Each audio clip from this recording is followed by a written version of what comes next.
Alright, I'm going to talk about syagrus romanzoffiana, or the queen palm, which is native to Brazil and Argentina, and is one of the most common trees you'll see planted in Florida. I have one here in my yard that is probably as old as my house, but I did not plant it myself. It's one of the few palm trees I didn't plant myself in this yard, but I think it's overplanted. I'm here in Port St. Lucie, which is zone 10. There are so many nice palms that you can plant in a zone 10 climate.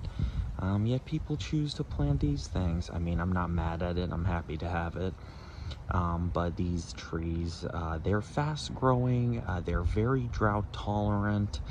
The problem is that they have very high nutritional requirements, and in Florida we have notoriously poor soils, alkaline soils, very poor in magnesium and potassium, and I have been trying to fertilize this thing with very little success. Now, I planted a queen palm myself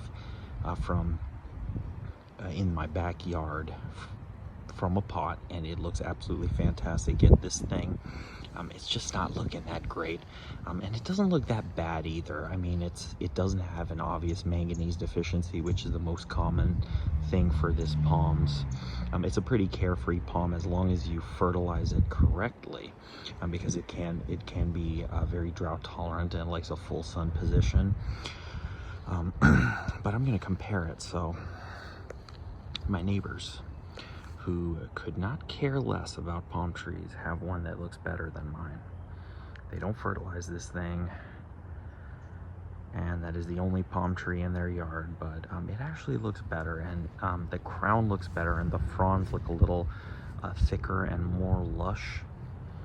And mine's just, it's just not looking that great, and it might be, I don't know what it is, but and you know, you see the trunk actually is quite thin at the bottom.